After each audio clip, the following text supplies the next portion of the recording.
हमर जान लेके जान कहवा चल गइलू जान हो। हमर जान लेके जान कहवा चल गइलू जान हो। माटी में मिला दिहलू सारा अरमान हो। प्रीत में हमके दगा दिहलू तू दिल के दर्द बढ़ा के। पल भर में सपना भुला दिहलू तू दिल के दर्द बढ़ा के।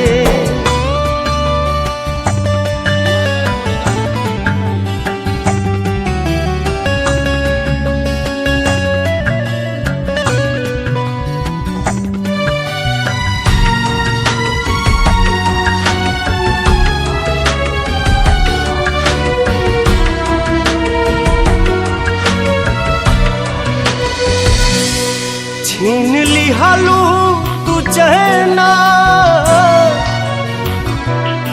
दर्द घटले घटे ना। कट गइल पंख अब ता ना उड़ी मन के मैना।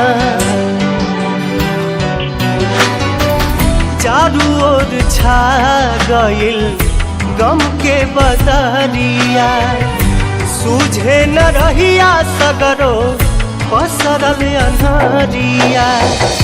न जाने कैसन सजा दिहलू तू दिल के दर्द बढ़ा के। पल भर में सपना भुला दिहलू तू दिल के दर्द बढ़ा के।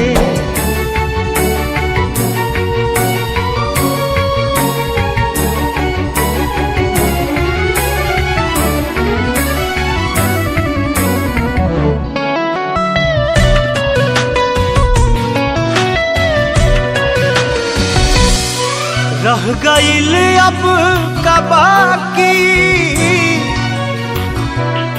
दर्द हो गइल साथी।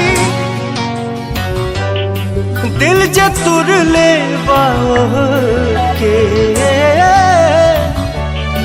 कैसे दिल दी ही माफी। तू तो बढ़ा दिहलू रिश्ता में दूरी। शायद ही तोहरा खातिर रहे जरूरी। आस के दिया ना बुता दिहलू तू दिल के दर्द बढ़ा